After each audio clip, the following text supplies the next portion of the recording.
okay? So first and foremost, what preempts everything is that we know now, and this has been admitted, that the entire reason for the cannabis plant being illegal was to put away black people and hippies. Talk about it. That's from the Nixon administration.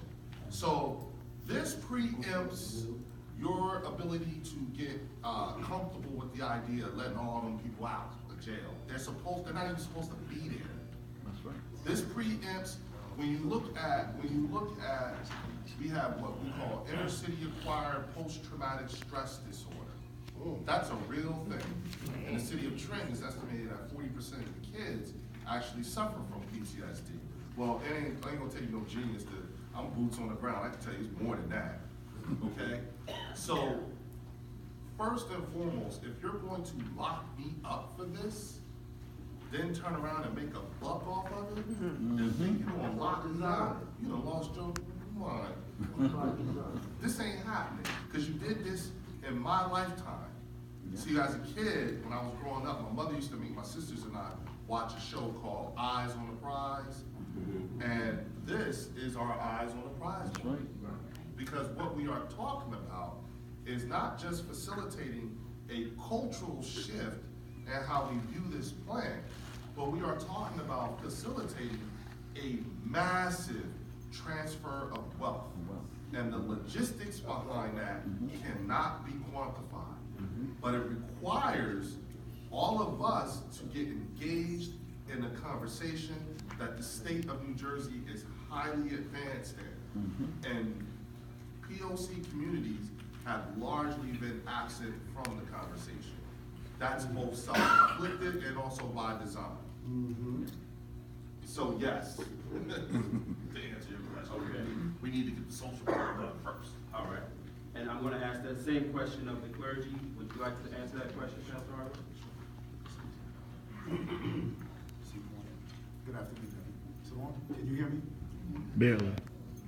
Turn that up. Microphone. Testing, There you go. testing. Good afternoon. Good afternoon. If it's a question in your mind, what would clergy be doing in this type of conversation? Indulge me for a few moments to express that and then answer this question. I've learned through laboring as a Christian minister over my 28th year at the same church and pursued some education to try to help me be effective in what I was doing, that one thing has to happen with the clergy, and that is our theology, how we see God. It must affect our anthropology, humanity, how we see man. And our anthropology, how we see humanity, it must affect our sociology, our community. We can no longer just sit inside the sanctified walls and say how good God is. We can no longer sit inside the sanctified walls and tell you it's going to get better. We have to get out of the sanctified walls and get involved in this type of situation. So with that understanding, it's no secret to any of us that over 50% of the incarcerated population is African American, not brown, African American. It's no secret to any of us that over 50% of the murder victims in the United States every year are African American, not black and brown, African American. Staggering statistics, staggering. And with the opportunity to come to the table and affect social justice in our community, because what you just heard, and we know it's systemic in our community, how laws are set to disenfranchise us. We understand that clearly. This is no time for the preacher to be silent, but it's the right time for the preacher to be prophetic.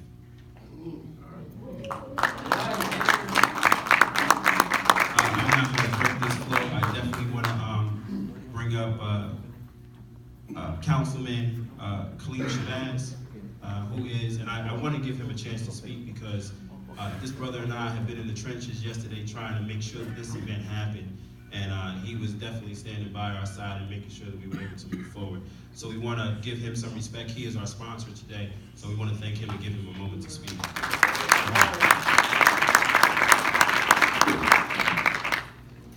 morning. Morning. Let me just register a slight protest at having to speak behind Bishop Hargrove, who is a professional and articulate speaker. Let me just say very briefly, I want to thank you, brother, for putting this together. This is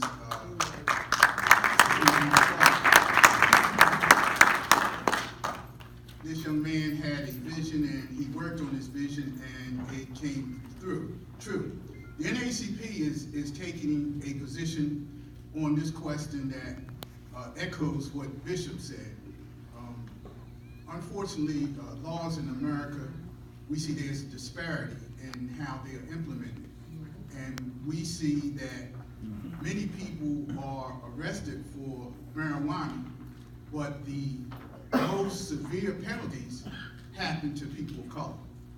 The most severe after effects happen to people of color. The most severe hurdles, barring from licenses, getting put out of public housing, happen to people of color. So one of the components that we're working on, I say we, the NAACP, faith leaders, civic leaders, elected leaders going forward, we're saying that if there is going to be, in fact, a marijuana legislation, that there has to be a social justice component, meaning that these brothers who are jammed up in jail for possession of marijuana, their case is going to have to be reviewed, their case is going to have to be expunged, and there's going to have to be some justice for them.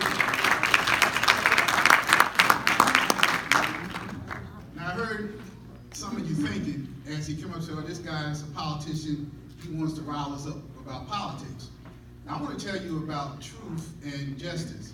We can't have a marijuana bill if it means that people who have suffered from the war on drugs aren't made whole.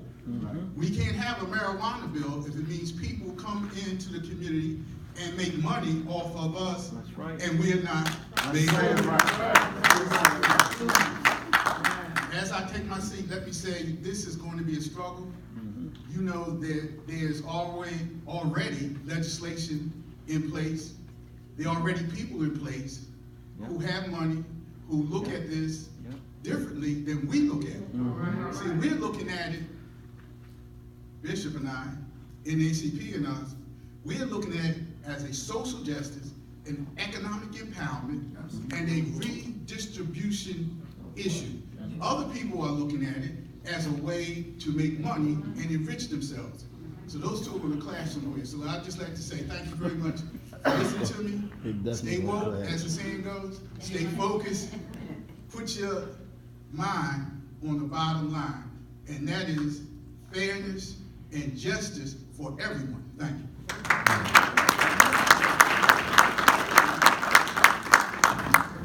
So we're going to get right back to where Bishop Hargrove just left off. And there's one thing that he said that he was speaking to where the church should be, where the faith-based people should be. A lot of times people look at cannabis as though it is a demonized plant. There is only a negative experience. You know, if I said right now, give me a show of hands, everyone who sampled cannabis illegally, I'm sure almost everyone in the audience will raise their hands. You don't have to do it. But my point being that this is one of those things that we all know, but we act like it's not there. Now this is what we call an emerging market. This is a fully developed market that exists. There's money in your pockets right now, whether or not you engage in illicit drugs or any type of illicit business that you see because of the circulation of dollars. You just don't know that that's where it came from. So if something should happen to shift those dollars, where that illegal market is now gone, and we change the owners, where did that money go? It left your community. These are one of the things that we want to speak to. So we started off on social justice, and we all understand, or at least most of us have presented a position where we think that it's important for fairness. But let's move back and let's ask, is this even something that we should concern ourselves with? Is cannabis evil? Is cannabis a drug? Is it a bad thing? Good morning. Good morning. And the answer to that is absolutely not. Cannabis is a plant with extreme medicinal value. wanted to share, as women, as minority women, cancer affects us first. And I just want to take you back to, I want to share, in 1986, my mother was diagnosed within 6 months with liver cancer. And through all types of chemotherapy, nothing was helping. And when you see your loved one, or maybe experience yourself, whether it's cancer or menopause or any other symptom, condition that doctors have been trying to treat, not cure, you will have a negative ramification. So just back to what my mother had experienced with the chemotherapy, there was oral chemotherapy sometimes that if she did not take every 18 hours, she would literally die. So to live with that stress and not see any type of comfort to your loved one was extremely, extremely difficult. So along came cannabis. Cannabis was ingested and smoked by my mother, but she found greater value in the medicinal ingesting of it. And what she experienced was no anxiety. The pain totally was alleviated. Okay, and you have to understand when we say cannabis, this is not THC, this is not that get high recreational stigma attached cannabis. This is cannabis that soothed, comforted, removed the anxiety, removed the pain. Although my mother passed away, I saw firsthand what the treatment did. And it was, the efficacy was pretty much 100%. So I'm just sharing this testimony, excuse me, testimony to say we're always the last to embrace something that's holistic, helpful. The treatment and the cure rate with cannabis is extremely high if we educate ourselves. We need to get the information, get the education and the knowledge. That will totally take us in the right decision making, change our direction, and our destiny in this area and in our lives will be made whole. We're always the last on the scale to embrace something that will work for us. Get educated. This is why we're here. I'm still getting educated on this. But I can tell you, as an entrepreneur, I had 3 salons. And I also had an herb distribution. And I watched women suffer through menopause and other female symptoms, conditions. And I'm telling you that herbs and the cannabis is 100% effective if we get educated. Amen? I'm going to go to Mr. Bridgeport, but I want to push back. I'm going with the clergy, but the scripture says, be ye sober-minded. Why would I use cannabis? That's just going to make me get high. That's because it says the leaves of the trees are for the healing of the nation. Say so. Talk about it.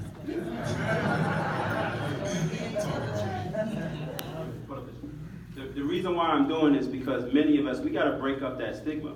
Right. Because other people aren't saying it, but this is what is being said when we go home, when we try and talk to members of our family. They smoking dope. That's just stuff to get high. That doesn't do anything else. That's all. I know people who smoked all forever. They still died. They got cancer, all of this. There's different delivery methods. So I want to kill that spirit right there. That anyone who believes these lies, because this is propaganda that's been put out. So we got to get through that first. Go ahead, Bishop. God put all herbs on earth. He never put any herb here for us to smoke. There's nothing for us to smoke. So when you take the herb and use it the improper way that our Heavenly Father put it here by smoking it, then something in it gives you more than what you need of what you already have. And that's how you get high. But basically, we all know the cannabinoids are in our bodies and that's why we smile and get excited. All of that is the effect of the cannabinoids. You know about the CBD and the CO2.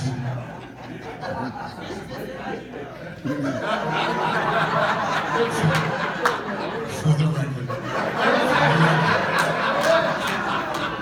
I grew up in an apostolic Pentecostal church. I never smoked, drank, I didn't do it. For the record, just for the record. But in educating myself, it is the THC gets to levels to put you in a state of high or, release tranquility because it's smoked. The education process of this herb is going to help us so greatly, especially the Christian community, because we should be spiritual and most of us are spooky. And we should be spiritual. Can I take two more? Go ahead. We look at God and what God does, and then we get the paralysis of the analysis. In the Old Testament, we know Israel experienced miracles from God. The main one that we identify with is manna. They did nothing, but every day manna fell down so they were able to eat. And now here we are, thousands of years later, waiting for a manna miracle. We don't want to do anything. Yeah. We just want God to drop it on that. The problem with that is if you read the Gospels, you don't find a miracle without somebody participating. That's right. Peter, you want more fish? Throw the net on the other side. That's right. Preach it. In our communities, if I heard two people talking and they were getting heated, and I said I would say something in that conversation, but it would add fuel to the fire, how many of you know what I'm talking about? Yeah. It's an idiom. And oftentimes Jesus spoke in idioms, and we don't understand it. So we get spooky. He told him when the taxes were due, go down to the sea, and the first fish that you get, go in its mouth and get money and pay your taxes. And we actually believe he went down, and a fish came, and he opened the fish mouth and took money out. It was an idiom. He says, go down because Peter, you used to be a fisherman. The first fish that you catch, it'll be big enough for you to sell and pay our taxes. But we're not spiritual, we're spooky. So let's reverse that and get educated and understand the content of everything that comes to us. Thank you. That was really good. Here's the thing, folks. When you look at the cannabis plant is not dangerous. Its illegality is what's been dangerous. There you go. And I have to be honest first, let me start by saying you all are a beautiful group. I don't get to do this very often where I'm in a room and most of the people in the room look like me having this conversation. I've been up and down, I've been up and down the state of New Jersey having these kinds of conversations. And I will tell you that, like the hardest group for me to talk to would be the African American church group. And a lot of folks are still saying gateway drug, dope. These are terms that even your average cannabis community consumer, we don't use those terms anymore. They were debunked years ago. So when we hear it, we're always like, ooh, we hear you? Because we don't talk that way. And the thing is that for a lot of people, especially legislatively, for a lot of people, they still use those same terms. This conversation was taboo like a couple of years ago. Yes. Okay? So they can't help it. And as a whole, the state of New Jersey suffers from a number of different types of post-traumatic stress disorder. And one of them is cannabis-acquired PTSD. You know how everybody suffers from that? You can tell who's suffering from it? Because when they talk about it, they say, yeah, well, I know one thing if you do. When someone bends down and does this, that's PTSD. Why are you being quiet about something that's legal? You see what I'm saying? So we have, again, just to give you an idea just how far we got to go. And another thing, only us, everybody here within the sound of my voice, we are the only ones who are going to experience the end of prohibition on cannabis in New Jersey. What you gonna do? Right. What you gonna do? Think about that for a minute. We messed up when it came to the real estate game. They Yeah. changed the lines and did all that stuff. Yeah. Ain't nobody had no computer, so we messed up on the .com. We missed Yeah. out on that. Yeah. Right? Right? Yeah. And we still keep giving our money to the Asians with the hair. Yeah. Preach it. Preach it. We still doing that. Preach it. And nails. Okay? And The nails. nails, y'all, the nail thing. Y'all, we I'm do sorry. that. I'm sorry. All right, I got 3 sisters. Don't do that crazy. But I'm just saying. And then, and now you're talking about the one industry, at least for me, like I said before, was built on our backs That's right. in our That's lifetimes. right. And we watched this happen. So what we gonna do, y'all? Fall asleep. Really?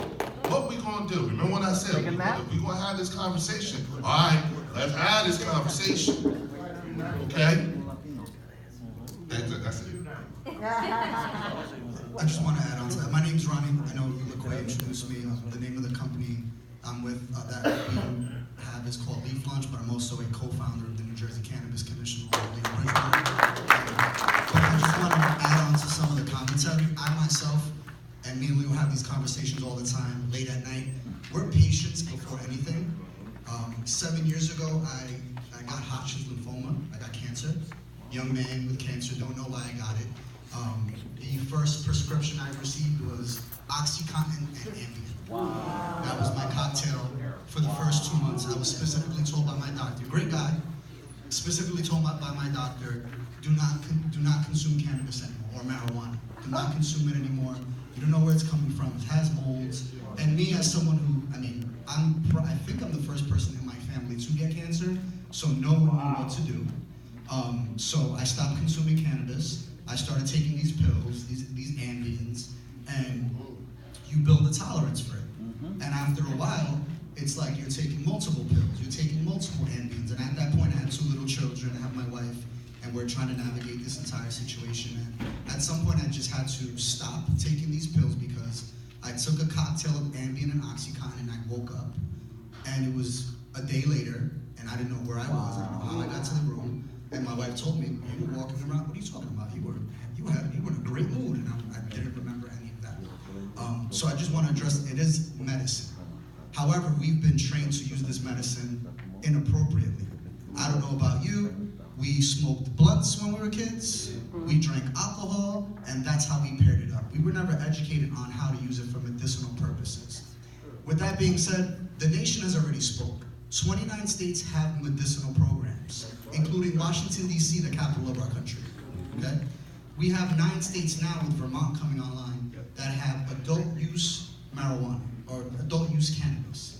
And Leo mentioned that we talk about this all the time, but we are overrepresented when it comes to being arrested for cannabis possession. However, if you look at the industry overall, we're extremely underrepresented when it comes to ownership. We have less than, and I hope to connect with all of you, but if you Google NJ Biz and you look up diversity, people of color and women represent less than 4% of the industry. That's not good. That's not the right way to do this. So that's why we're here, to give you education and answer any questions you have, because we need to build an ecosystem that's going to allow us to get access, or we're going to sit on the sidelines. Yeah. Right. Yeah. Yeah.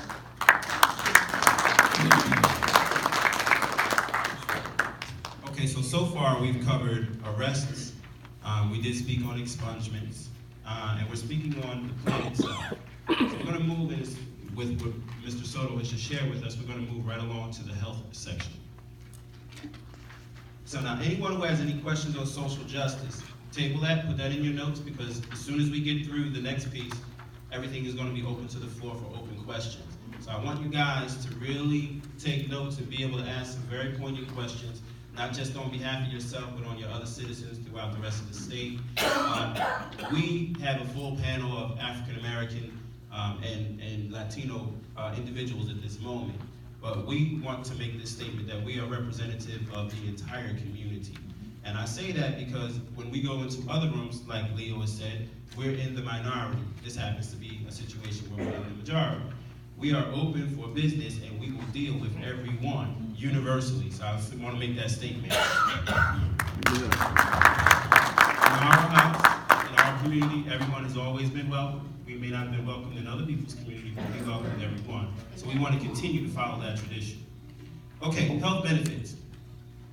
Cannabis is not a drug. It's a plant that requires no processing. Drugs are chemical compounds created from man-made processing methods. Cannabis is a natural plant and herbal medicine. Cannabis is a highly medicinal plant. While cannabis is touted for being able to treat multiple disease types, cancer, diabetes, epilepsy, anxiety, PTSD, AIDS, Alzheimer's, and arthritis, asthma, and chronic pain, the reality is that cannabis feeds the endocannabinoid system, which is recognized as an important system that modulates the function of the brain, the endocrine and immune tissues, in the secretion of hormones related to reproductive functions, cellular restoration, overall constitutional response to stress. In short, it feeds the system in your body responsible for maintaining overall homeostasis, balance, and restoration to health, to a healthy state. It strengthens your body's ability to heal and restore itself. Now, we were expecting New Jersey Alternative Medicine to be here to answer these questions, but we do have an herbologist that's with us, so we're going to turn this question over to, or at least this statement over to speak more to the health benefits and what exactly it does within the body. What the cannabis does, it goes to the molecular level of the cells. The regeneration of the cells is helped enormously to where it actually changes the whole nature of that cell. So where you see cancerous cells multiplying, tumors growing, it actually has the adverse interaction in that cell, and it reverses it to make it whole again. It's a 100% restoration of the molecular cell. If you have any other ailments, muscles, nerve, that same cannabinoid goes directly to cure it. You have a total reversing of the damaged cells that occurs in your body. This is what education does. It helps you make that decision.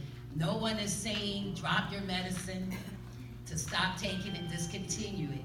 But once you educate yourself on the cannabis plant, you will learn and begin to seek out those doctors, the holistic doctors, so that you can become you want to be first to your health. A lot of times we're talked to or talked down to about becoming whole. We have to take the responsibility to get educated on exactly what that plant is going to do in our bodies. I have seen I have experienced tumors that were the size of a baby's head. I had one that large. I had multiple golf ball size. And I just want to speak to cannabis. The cannabis plant, the oil, okay, reduced them to a marble size. Wow. I was scheduled for a therapy called Neutron. I think that's what it's called, Neutron. And it was a needle that would have been injected every 30 days to shrink the tumors enough for them to give me a hysterectomy. Wow. I can tell you, in a week's time, the tumors had shrunk enough. I no longer had an issue of blood. I had maybe 2 days of menopause. And that's the efficacy of this plant. So when you talk to people about it, they may look at you like you have two heads, but it is our responsibility to get educated Men, you will experience prostate cancer. Some of you may experience breast cancer. Look at the cancer in our families. There is a reason why it's soaring. We have to, as a community, as a people, begin to educate ourselves on why. Because it's money. It's money and sickness. So what we have to do is educate ourselves about this plant so that we can heal within.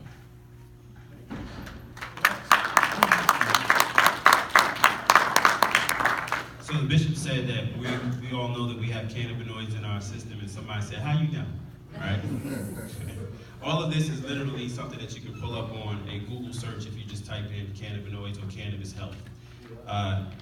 In our document, as you will see, you are literally born with cannabis in your system, cannabinoids. The cannabinoids in your system, the one that you have every time, can everybody do something for me real quick? Give me a real big smile. All right? You just had a cannabis experience. Let me tell you why. In your brain, there is a hormone section. So you know when you get scared and you respond immediately because you're releasing a hormone. Anybody know what that hormone is? Adrenaline, right? So it happens within an instance of a second, right? So you think, oh, I just smiled. No, you actually you exercised your glandular system, and one of the glands produce something called anandamide.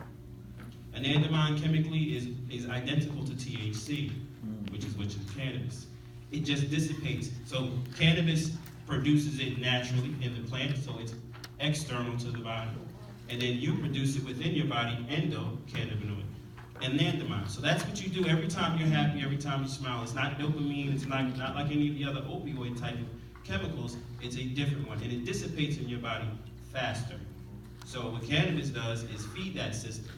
Before you can heal, you must relax, you must be at peace, you must be calm, you can't be anxious. That process is why the herb works within your body, because the THC gives you that first stage for healing. And then it goes in and activates the endocannabinoid system, which is the blueprint for health in your body, for homeostasis. And then at that point forward, it begins to heal you. All right? So let's talk about a little thing that's attached to this health, because Lady Pratt did speak to it a little bit, and she talked about the reason why in terms of health. Does our health system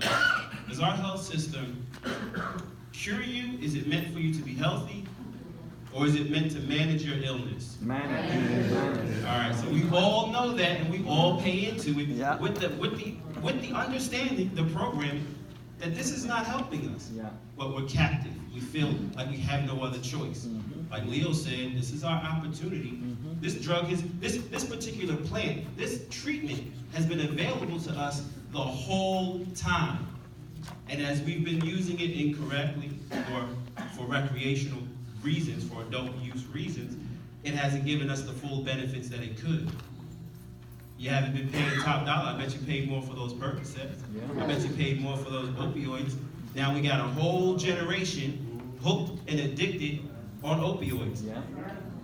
And as much as people say, oh, we need to deal with this, a lot of people are saying, let it keep going because we're making a lot of money. That's right. Now, who is the pharmaceutical capital of the world? New Jersey. All these drugs, where they get made? New Jersey. Where's that money coming? To the pharmaceutical companies in New Jersey. All right? North Jersey. Cannabis grows in every climate on Earth. And I'm going to come to you next, brother. Cannabis grows in every climate on Earth and wherever humans live. It has been used by practically every culture on Earth since time immemorial.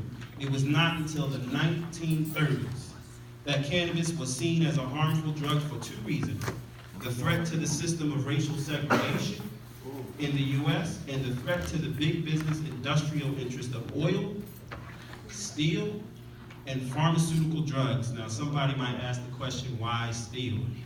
Well, there's another version of this plant called hemp. And hemp is what Henry Ford originally intended to make his cars out of. Jay Leno right now has a car that is as strong as steel, that is made out of completely hemp. This is not new knowledge, this is not new technology. These are things that they knew back in the 1920s and 30s. However, it was more advantageous for some of the elites to say, no, I have steel mills, I have steel factories, use this. They lobbied and did whatever they needed to do, and they won out. So cannabis became illegal. At the same time, we're addicted to fossil fuels. Is not what they're telling us now? Yeah. So we're looking for sustainable energy, green energy. Well, we've had it all along. Could have been doing it with hemp. But guess what? It's too accessible to you. All you need is a seed. It's too easy to get into that business. Can't monopolize, not enough money. Now we don't want to go in that direction. This is when you have big business running your country. This is a democracy, right? But it's not a democracy when it comes to money. All right. So we're going to go and we're going to continue on this vein. We're going to go with Ronnie, and soon we're going to get to what a lot of you here want to know, because a lot of you that are here are already awake. You're already avid researchers. You're already looking to learn more about what you can do in your communities. And now you want to know, well, how do I benefit, and how can we make some change happen, and how do we get this money, and how do we do this? We're going to get to that next. That's why Obsidian hasn't really spoken that much. But when we do get to that, it's not going to be about just our business, but we're talking to you about the model. So we want to make sure that this remains a service to the community. But if this is what your interest is, we have the solution for you. So Ronnie, can you speak to a little bit more on the health? Just in case you don't believe anything they're saying, I want you to write this number down. 6630507. That is the U.S. patent on cannabis. The U.S. government has a patent. It's been identified as an antioxidant and a neuroprotectant. So the government owns the patent on something that's illegal. So just in case you don't believe it, I just want you to have that knowledge in your back pocket. And 6630507, or you can do the Google, right? And I want to take it back to the patients just for a second. Now, the government has a patent on this, and it's illegal across the nation. But there have been situations where, unlike some people, unlike individuals who just, you know what, we're going to stay in our state and we're going to have to consume on an illegal basis, there have been families that have been really impacted by the illegalities of this. And I'll give you one prime example. Her name is Alexis Bortoli. She's suing Jeff Sessions, a 12-year-old little girl that had to move from Texas to Colorado because Texas does not allow for medical use of cannabis. Now, if I told you right now, hey, this plant that we can grow on the ground, you have to move because you can't take it because your little girl needs it for seizures, that would really have a big impact on you. Yeah. But yet we see pharmaceutical companies making something called Marinol, which is synthetic THC. So there's a big disconnect here, and the same way you guys showed up today, we have to show up for these events where we're also helping with the patient advocacy and the social advocacy, because essentially they're one-to-one. So just take those facts with you. Also, February 14th, Valentine's Day, Alexis, a lot of the individuals who are suing Jeff Sessions will be in New York for a veteran rally. We'll have Leo Bridgewater there. We're doing a veteran rally, and we're also going to show up in court to fight against this bill, this legislation with Jeff Sessions. So just think about those things. It's already been patented by the government. That just tells you where we are.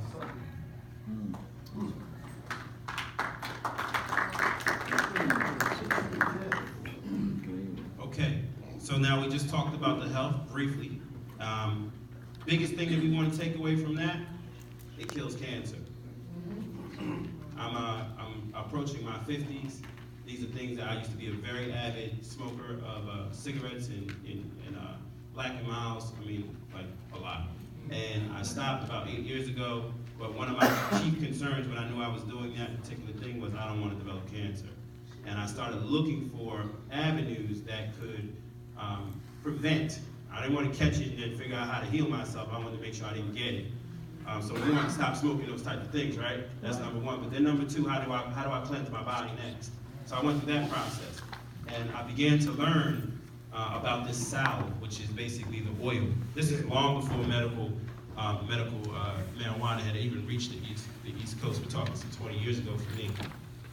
And I heard about this guy in Canada who was, and he was basically making this salve and this tincture out of cannabis oil. And guess what I said when I said, that's garbage. I don't believe that. They just trying to do that because they want to smoke and they just figuring out. And then I started paying attention a little bit more. And I started to find out that it wasn't just about the cannabis dealing with cancer. This was the only thing that I have read and I saw on the entire planet that did cellular regeneration. What? And I started asking people who I knew were in the medical field, people who were scientists, they didn't know. I said, what can you take that's going to actually regenerate your cell if it's damaged? You can tell me about something that's going to prevent a virus or some bacteria or something like that from entering my body and attacking it. I wanted to know what is going to heal it once that's been taken care of. Once my immune system did its job, how do I restore my body? This was the only thing that I found.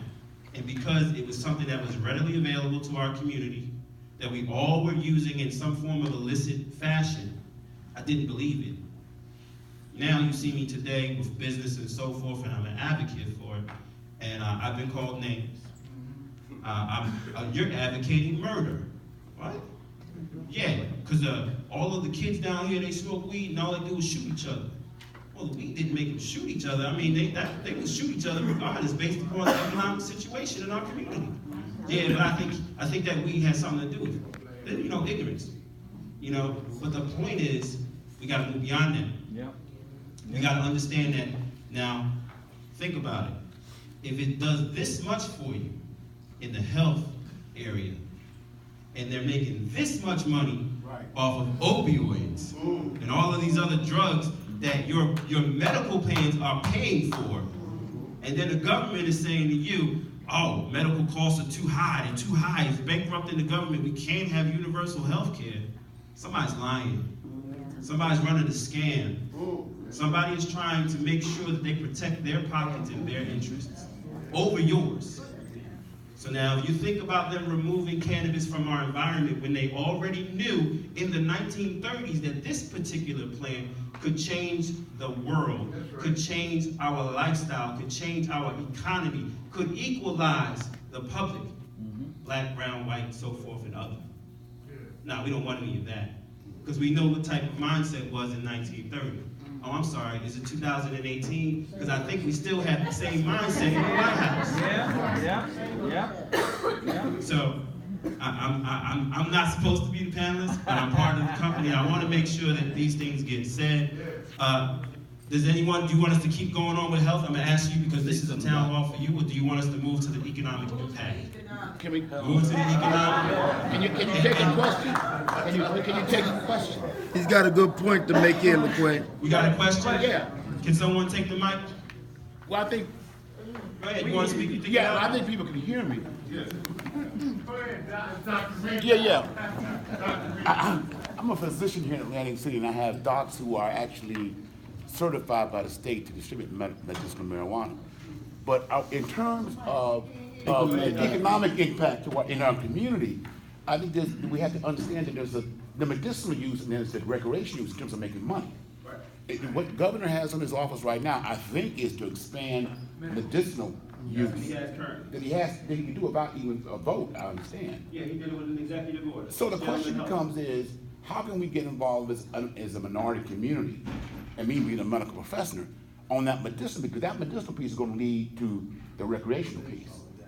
So the question is do we have an initiative here to, I guess, lobby the legislation so when they do allow number of certifications, only 5 or 6 in the state now, and they're going to expand that. Who's going to get that? What's going to be the economic consequence of getting that? How much money you got to, just for the medicinal piece?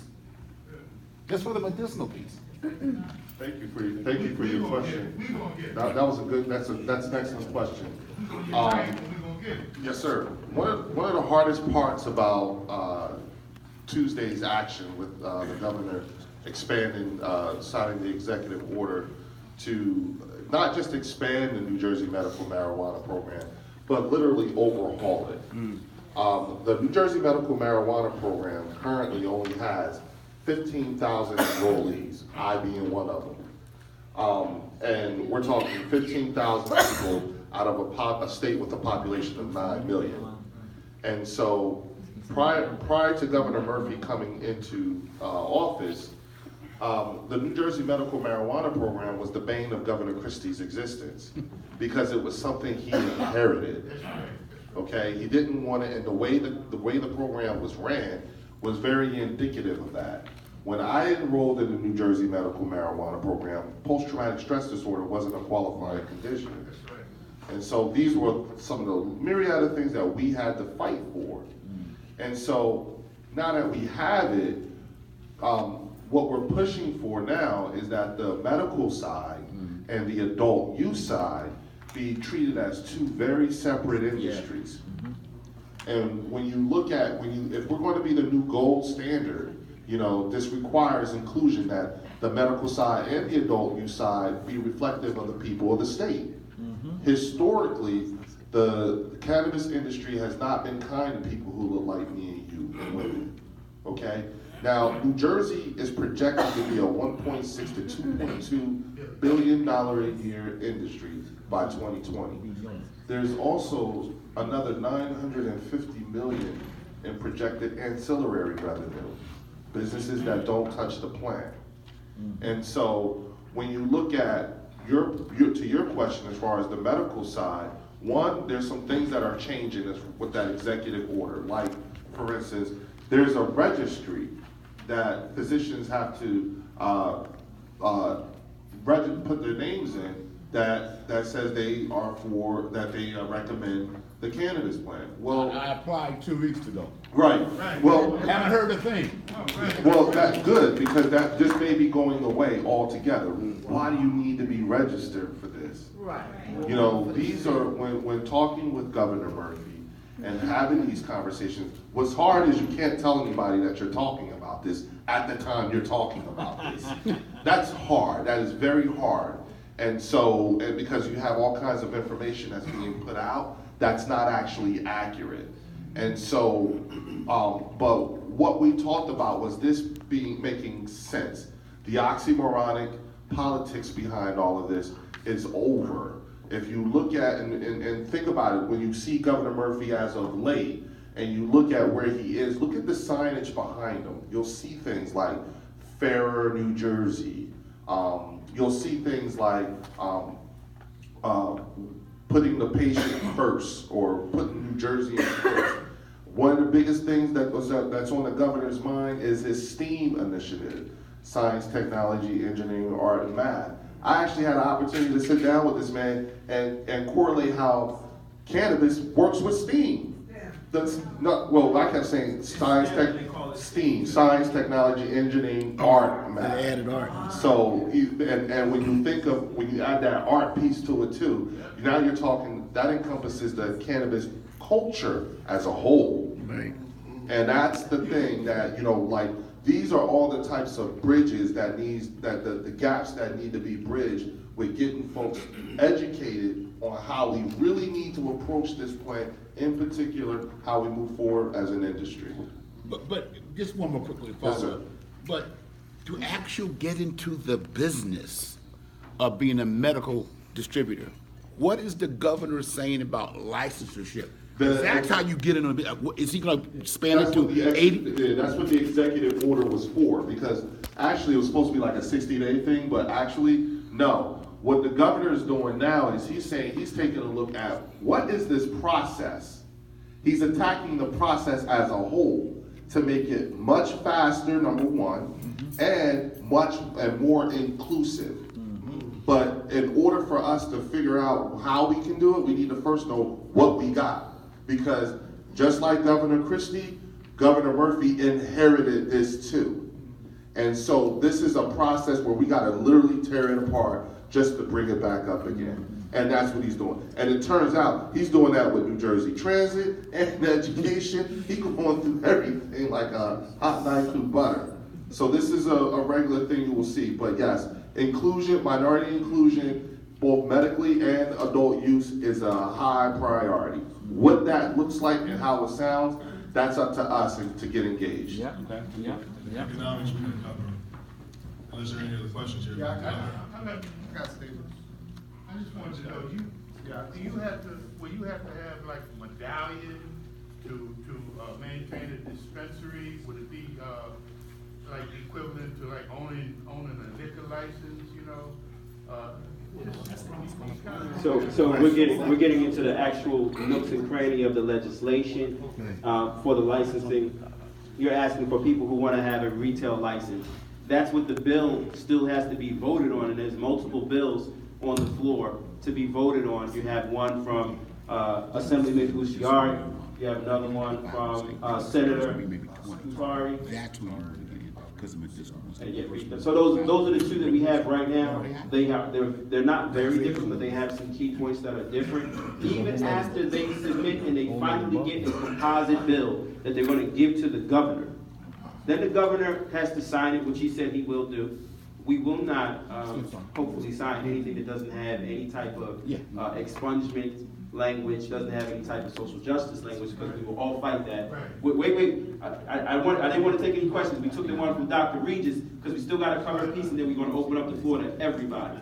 So, but the point is, the licensing aspect of it will be covered in that bill. You still have to create a division of marijuana enforcement, and there is a big difference between what the law says and then what policy says in terms of how it actually works. So we're waiting to see the law, and then now we want to see how you write those policies and see how the wheels actually turn.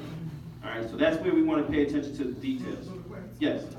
I don't want to jump in, but just the thing on the legislative thing, I'm on the governor's transition team. Do we have the microphone? Okay. I'm on the governor's transition team, and three things real quick about the legislation I think we need to. Right, I saw you on TV, brother. You're 75% right on the legislation. Three things are happening. The legislation has to go through the Senate and the Assembly before it gets to the governor. The Democrats in the Senate then have some reservations. In fact, April 24th, which is a Tuesday, here in Atlantic City at 2nd Baptist, from 11 to 2, is going to be a hearing. Ron Rice, who is the head of the Black Caucus, is having 3 hearings across the state. Central Jersey, North Jersey, and South Jersey. South Jersey hearing is going to be here April 24th. Now, before any bills get to the governor, the Senate has to weigh in, and they have to have those hearings and get input. And before that even happens, the Assembly bills have to be weighed in. So it's going to be a lot of push and pull, and I just wanted to make sure that everyone knows that. The process for this bill is not going to be finished until those hearings take place, number one, till the political haggling takes place, number 2, and until they go through both houses, number 3, then it goes to the governor. So all that has to happen, and the Senate President has to weigh in, because if the Senate President doesn't put it on the agenda, it's not going to happen. Steve Sweeney. Where is he from? South Jersey? Yeah, he's from South Jersey. He's close by, right? But I'm just saying, we have to look at the dynamics of it, because he said yesterday on TV, after Brother was on there, he said that wasn't at the top of his list. Exactly. He said he has other things. Exactly. So Sweeney has supposed to bill, That's but right. the Assembly Speaker has supposed to bill too. If those 2 things doesn't Craig happen, Collins. we'll never get to the governor's desk. Craig Collins. The answer to Regis's question, what we need to be doing now is developing a task force across the state. Wow. People who are business-minded, who want to come up with ideas to give to the Assembly and the Senate as they write the bill. That's what we need to be doing. But Clem, I thought the medicinal piece doesn't require, well, he's only going to expand it. But I'm sorry. Y'all ready to go? Because that's going to be the business opportunity is going to be here first. But the medicinal piece is still going to require legislation. Although the government can do some things by executive order. Right. Things that change existing legislation has to go through the legislation. And that's the only reason I stood up to say that. Yep. What you're talking about can happen, but it has to go through the legislative process. And that means that we have to contact the Assembly and the Senate and interact with them to go through it. Let me just say, well, can I just say one thing? I think that the legislation process for medicinal marijuana has already occurred. Yes. This doesn't require any new legislation. What's happening now is they're gonna divvy up and gonna say, we're gonna have so many licenses for medicinal in this state. It doesn't require new legislation. They've already got a process how to certify. So that's how we gotta get in at that level. Table this right now. Okay, I'm sorry. Before we get into the minutia, are you guys ready to talk about the economic empowerment? Yeah. All right. That's what I'm talking about. Go ahead. Yeah, you got it. Wait a minute, start again. If you have the proof or the data on the cell restructuring or the cancer, because that's one thing I haven't found yet. I've actually been on New Jersey Business and Industry Association's Health Affairs Advisory Committee for 18 years now. So, I was involved with the first medicinal marijuana law with Herb Conway and Joe Vitale, and that wasn't one that we had seen. We included, and we were pushing for the cancer because of the pain relief side of it, more than the shrinking of the tumor or the revitalizing the cell. So if you can help me with that data, I would really appreciate that. But a point there is a program that St. Joe's Healthcare in Patterson started called ALTO, which is Alternatives to Opioids. Okay, it's an awesome program if you've never heard of it. And what they basically did is in the intake of the emergency rooms, their treatment protocol has taken about 50% of the things that people are treated for with opioids and substituted other pain management medicines.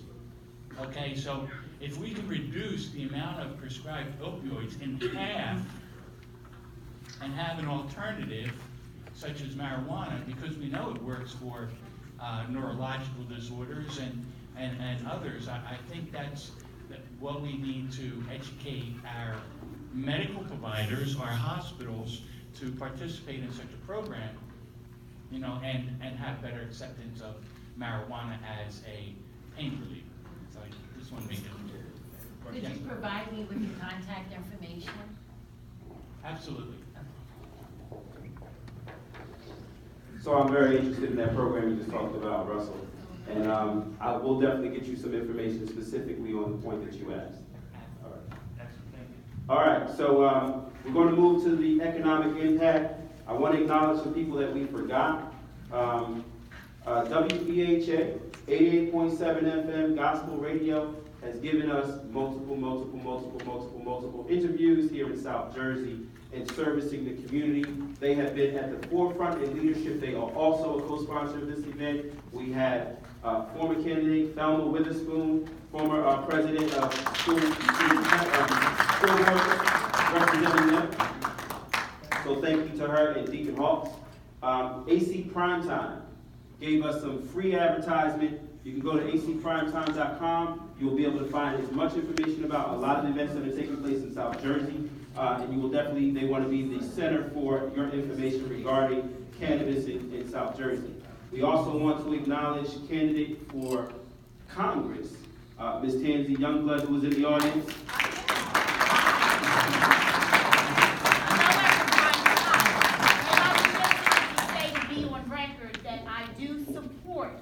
Decriminalization of marijuana, and I also support marijuana for its medicinal purposes, but I would like to talk more about the use for recreational purposes.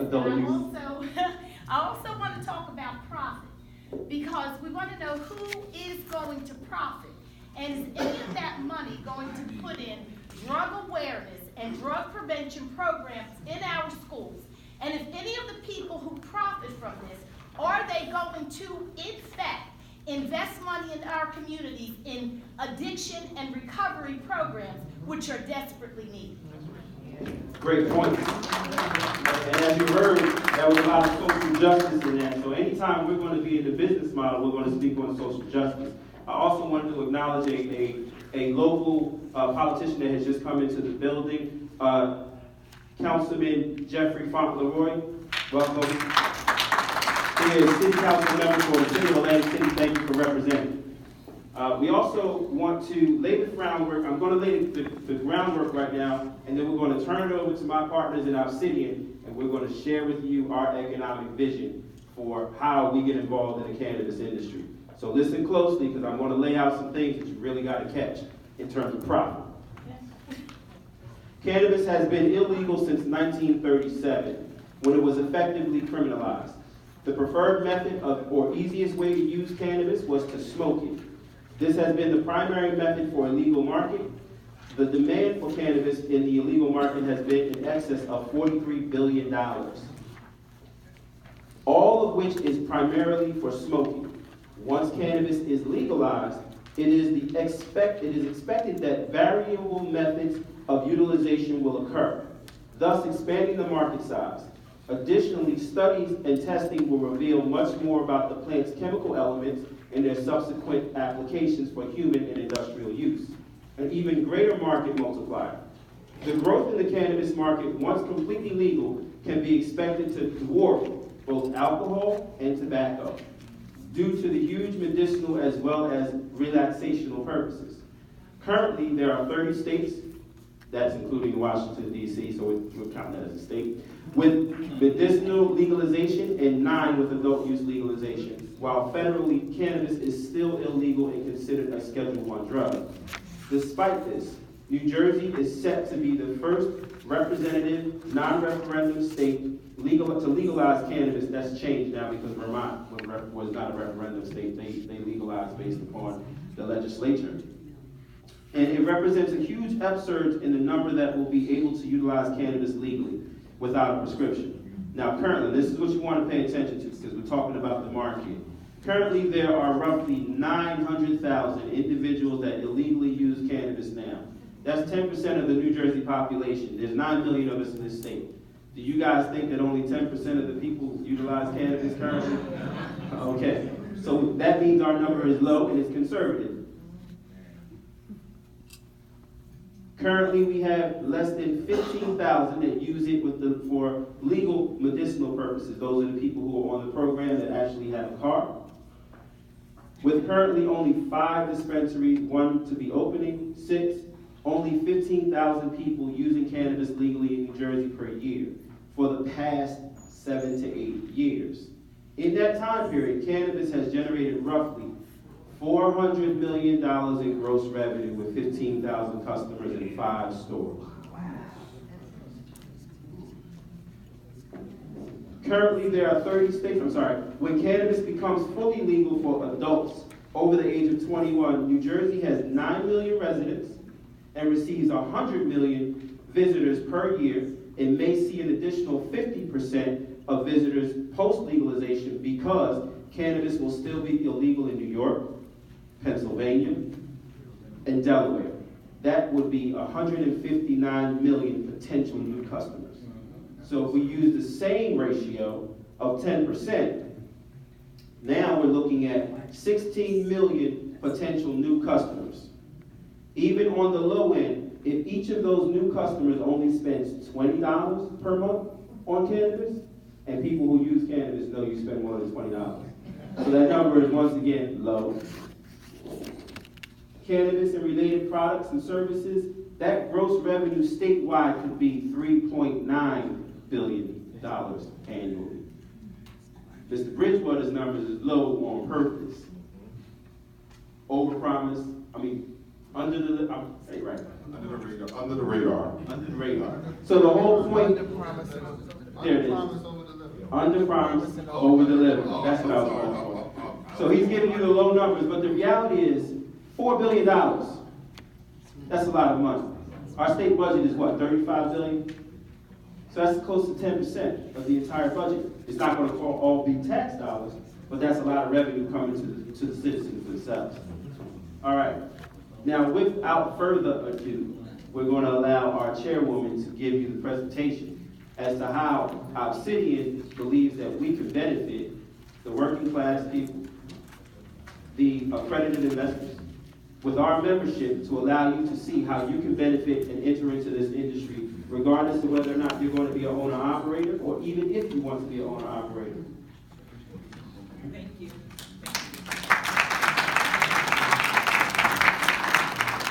It is amazing to see all of you come out on a Saturday, January 27th, but weather is nice, 50 degrees, so I know you all appreciated that. And whoever has decided to make a long weekend in Atlantic City, great for you. But it's great to see all of you guys here today, and I heard a lot of the words thrown out this morning as far as advocacy, as far as staying united, as far as banding together. A friend of mine even used the terminology on the phone the other night. Collectively, we have to stand together like the Million Man March. And so with that being said, Obsidian Elite Investment Association was formed because of that, because of the advocacy that we're looking at in the communities. So my background is I'm a business owner in Newark, New Jersey, so taking away the elected official part, because I'm not here as an elected official, so for full disclosure, I know whoever's recording, I'm not here as an elected official, but I do want to say that one of my greatest achievements is being appointed to the New Jersey Department of Health by Governor Christie for the Office of Minority and Multicultural Health. So owning a 78,000 square foot medical facility in Newark, New Jersey that is for health and wellness, it's very important that we give back to our communities. So in those communities, what we're seeing is approximately 70% of new cases because of high blood pressure and diabetes, people being going on renal failure. So I own a dialysis facility, one of the largest on the East Coast, 24/7 in Newark, New Jersey, the Dunbar Center. But we also have a wellness component. And seeing what this can do in our communities, and coming from being disenfranchised, as we said already, we're going to turn around the backs on people that were disenfranchised, and people are going to start to make revenues and take this opportunity and start making money in these communities. And what happened to the backs that they stepped on? Where are those people going to be born into this opportunity? And that's why this association was formed, so that people like me and you can have an opportunity to get into this multi-billion-dollar industry. So no, I wasn't born for the gold rush, and then I didn't live in a state where they had the black gold oil. I was too young and didn't have enough money to invest in the .com, but now at 47, this is right in my pathway. This is laying at my front door. I was called for an opportunity to be able to invest in this opportunity, and I said, I can't do it alone.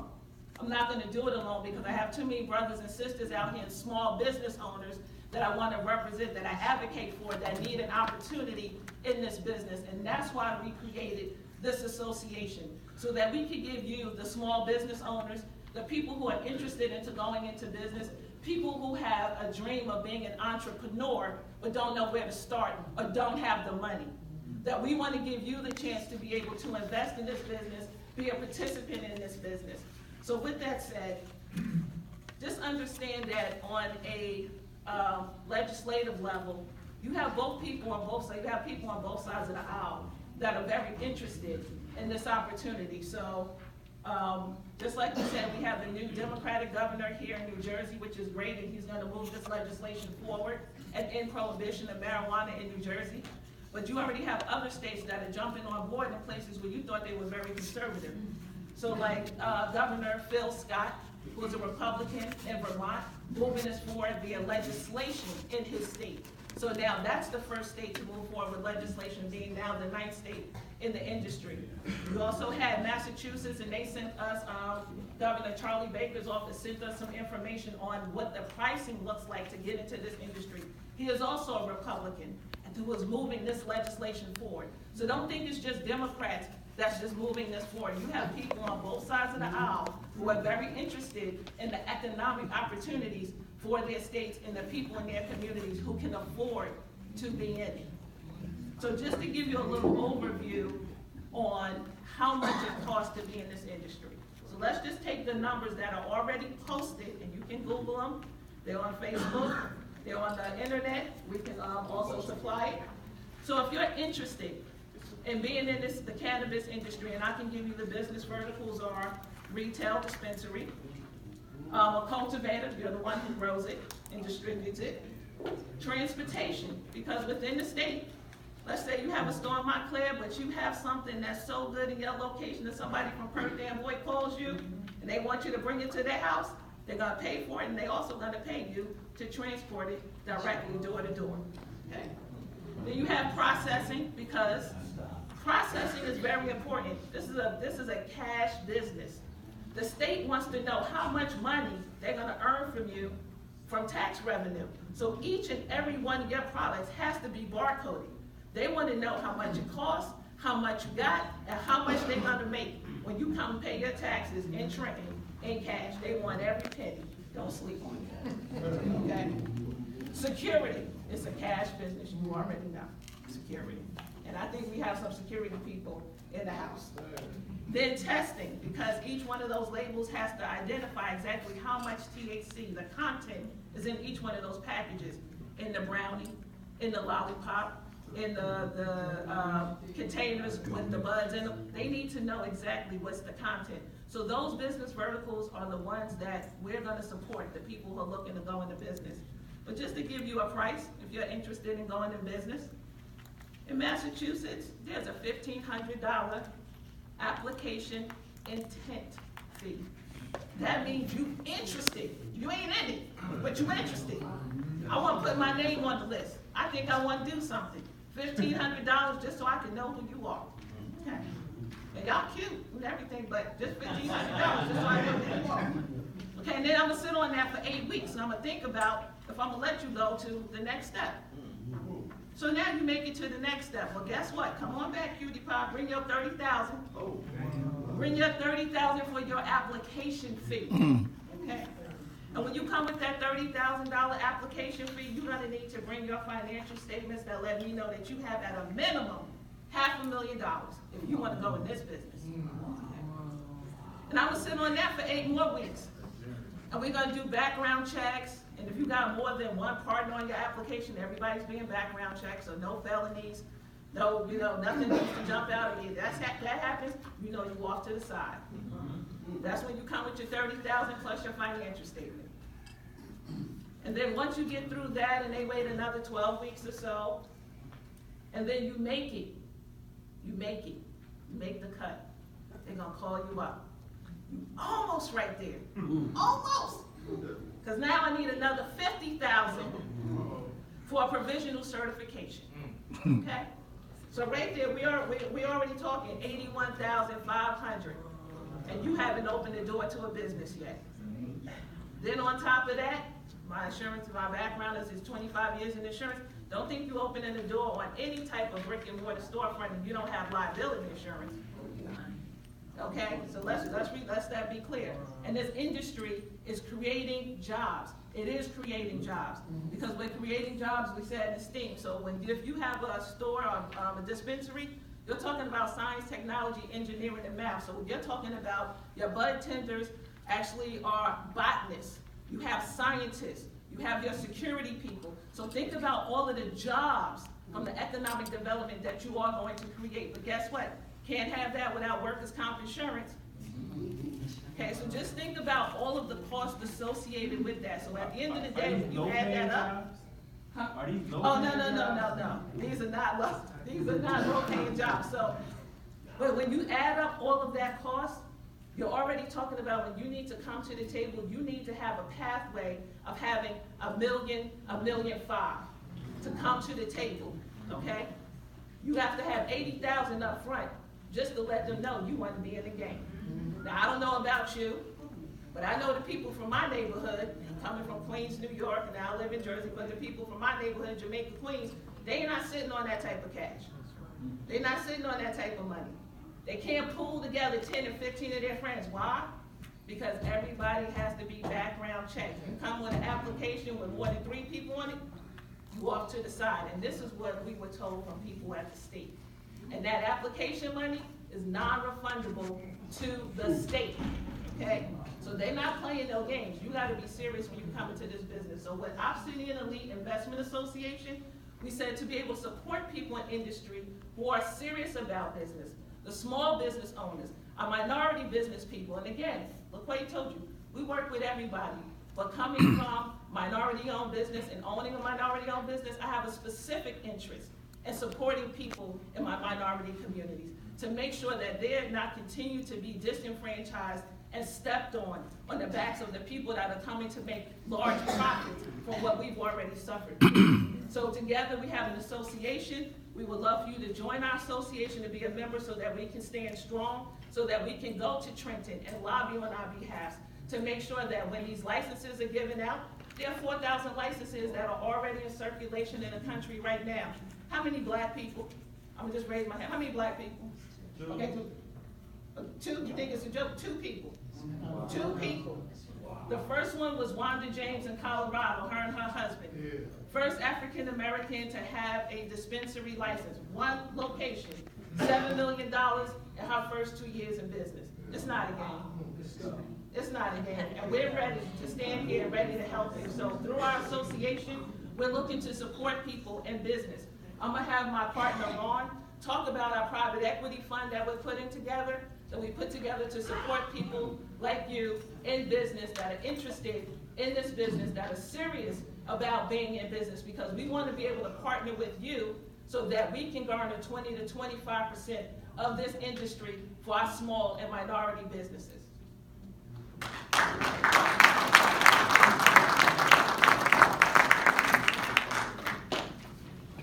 I'm just going to precede Ron real quick because I know there's some things that my community want to know.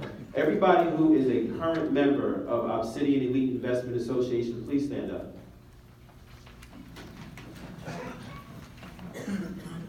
Okay, 1, 2, 3, 4, 5, 6, 7, 8, 9. So we have 9 people in the audience. We wanted to make sure. Yeah.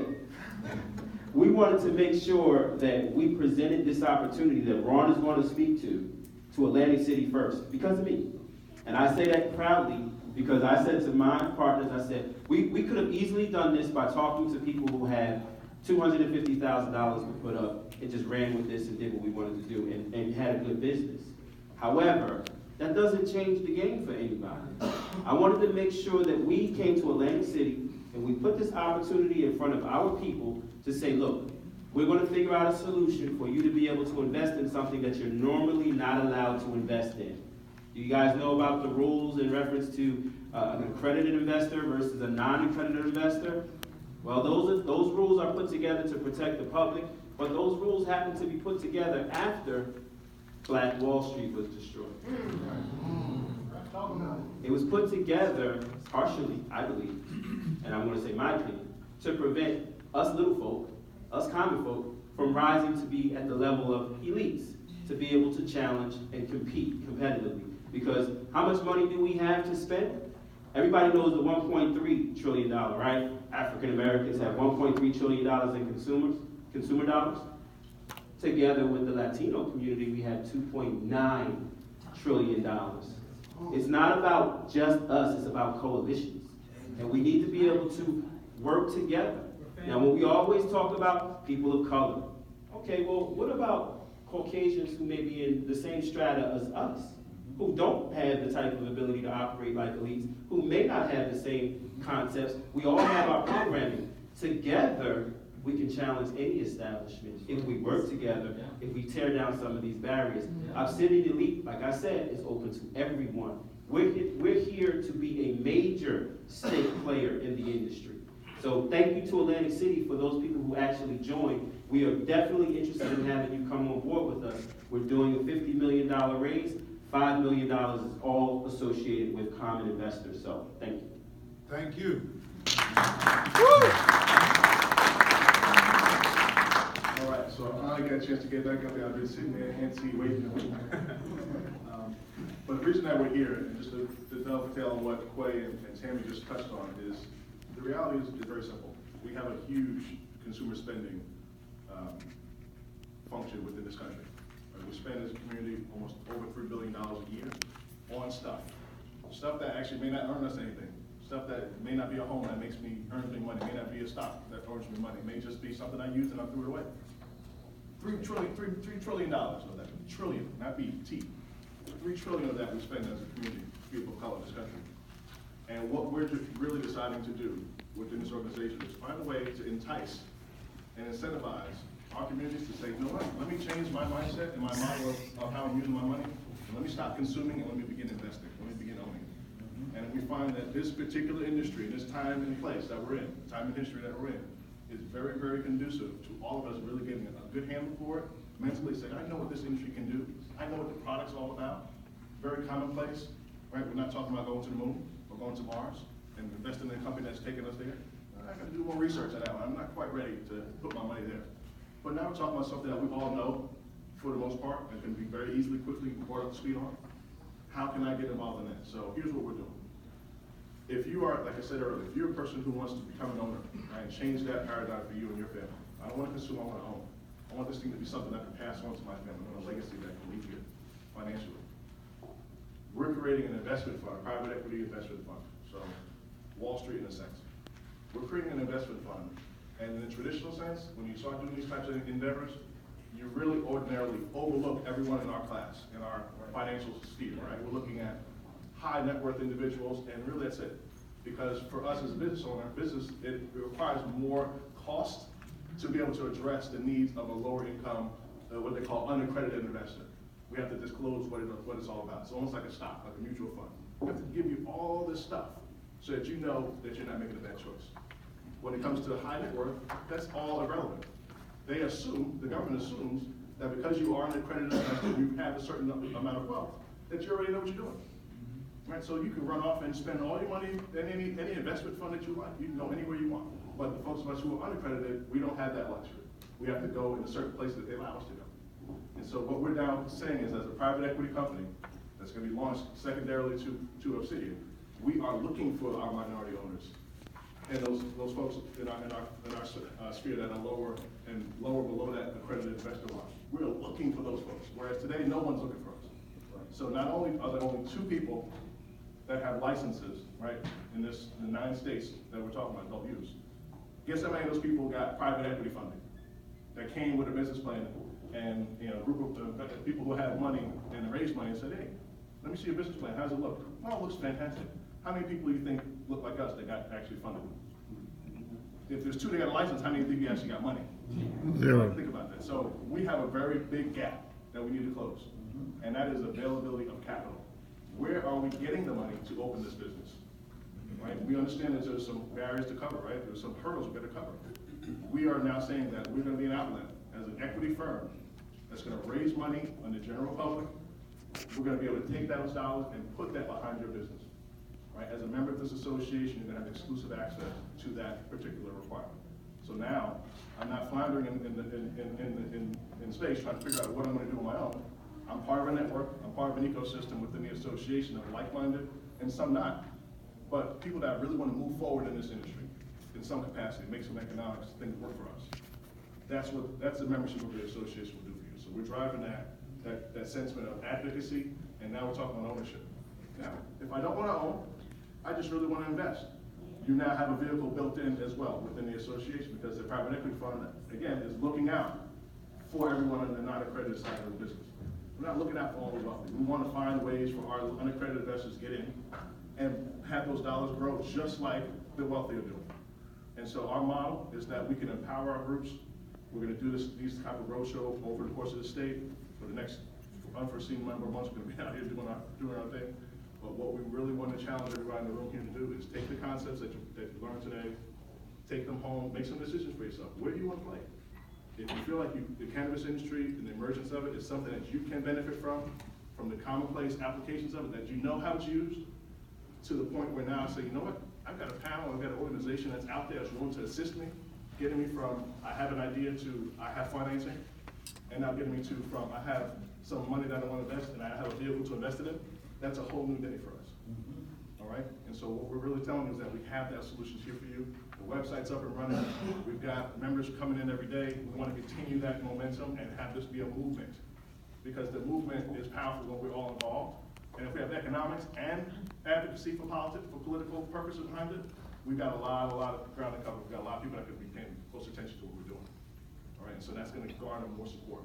When we talk about programming, so how you're going to develop yourself to become a solid business owner, there are certain things that you need to be aware of. We're going to be bringing those experts to us as an association so they can give these seminars, give their information to us so that we can take advantage of all the information that's out there because of the relationships that we all partner behind us. All right? Does that make sense? Makes sense. You sure? Kind of. Yes, I know, kind of, right? Do you have the total dollars? What dollars do you want to hear about? Or how much does it cost to be a part of it, and how much money do you have to invest? And when will that investment be due? Right. Great question. So the introductory rate for our association is tiered based on potentially I would like to invest in. I'm not taking any investment dollars today. What would I like to invest in to determine your tiered rate of your membership? Today, the introductory rate for the lowest tier is $150 a year. Okay, next tier up to $250 a year. Annual. I'm not talking about monthly. We want everybody in and learning and growing together. When it comes to an investment component, what we're now saying is that if you have, there's going to be a calculation that we're going to be able to publish to everyone. It's going to show you, based on your work, based on income, what your eligibility will be. And that's going to adhere to all regulations in the SEC. Yes, ma'am. You have a question? Does that answer your question? Okay. They want to get into the membership. They want to know how to be a member of Obsidian, how does that work? Don't tell me, that's easy. Go to the website. Go to the website. I have my iPad here. We're actually, everybody go to the website. It's the introductory rate, like I said, it's $150 per year. Right? That's the rate for the year one. And depending on the class of member that you would like to be, depending on the tier of investment you potentially want to make in the future, that's going to drive your annual membership cost. Going forward, there will be renewal. But now we're talking about how much money do I believe I can actually carve out and contribute to an investment model. That's an individual discussion that we need to determine as a family, right? And if that number is below $25,000, you're in a certain group within the association. The number is a little higher than 25 is a secondary group. That's going to drive how much your particular membership will be. Can you give us the web address? Yes, sir. All right. The web address, you'll see the stuff on the follow-up that we'll send out to everybody. But the website is www.obsidianinvestment. It's in your pamphlet. Obsidianinvestment.net. Yes, ma'am. How do we know that there's tiered level memberships? Okay. What is the formula of benefit for those tiers? Because I ain't giving you money and I ain't getting none back. You know what I mean? Of course, good question. Yeah. So how does that work is what I'm asking you. Yeah, no problem. So let me share with you something about the other side of the business, which is the private equity side of the business. Right? What we are doing on the private equity side is we're evaluating potential business owners who want to take funding from us to build their business. Okay. Right? So we're going to be sourcing those individual parties or groups of owners who want to own something in cannabis. It could be people in this room, people outside the room that need that funding. Right? We're focused on that. As those opportunities arise, we're going to be structuring funding agreements with those organizations. Some of those will be, 12 months, some of those will be 34, 36 months, 48 months in nature, right, where there's a return in a relationship that is ongoing with those owners from an equity, ownership and or recurring revenue perspective, coming back to the fund for our money, right? And that is where the investors now, who have participated in allowing us to give that money, right? That's where your return is generated. So that business owner does well. We're surrounding that business owner with talent, right? So that we know they're doing well, because think about it. If it's a cash business, money laundering is a big concern. That's right. I need you to be on your P's and Q's as an owner. You want my money, you gotta be on point. You gotta be on point. Yes, so I'm making sure this is crystal clear. So money laundering is a big issue with the cash business, right? Therefore, if you're gonna, and one of the things that we're gonna be starting to stimulate and be able to articulate to you as you come on as an investor, is guess what? Here are the protections we have. Here are the firms that are mandated that our clients have to use. People that we know and trust, that we're not gonna mess around with the accounting practices and the CPAs that we know can do it right. We have an in-house infrastructure and ecosystem of those professionals, attorneys, lawyers, insurance professionals, people that are gonna address your specific needs to grow that one business you have. Because that's exactly the business we're in, is figuring out who wants to be in there and grooming you through that process, all the way to the end where you're getting capitalized. And those of us who don't want to play in the ownership part of it, we can now participate in your dream, right? I can help you build your business by being an investor and reaping a return from how successful your business has been. How else can I participate in that business today in cannabis? I don't have an option today. We don't have an option to get into any emerging industry right now in this country except for cannabis at this moment. So either you're gonna own, you're gonna invest, or you're gonna watch. And that's essentially what we're trying to make sure everybody's fully aware of those three consequences, right? Where can we enlighten and enable the membership and the association's members to do what they want to do, and not do so blindly. Yes, sir. In Ms. Smith's presentation, she gave out a list of fees. Can you speak up? Hold on. Yes, in Ms. Smith's presentation, she gave out a list of fees. Was that just for retail dispensary, or was that for transportation, processing, security, and testing? Those are examples from the state of Massachusetts. That was ubiquitous across all those different sectors. So you had to have that amount of money for each one of these, no matter which level you got into. In Massachusetts, that's correct. Yes. And so what we don't know, and what is around here in New Jersey, is where our numbers will fall, what's going to cost on a license, what are the non-refundable amounts we need to overcome. That stuff has not been fleshed out. Sorry, I got to confirm. Yes, ma'am.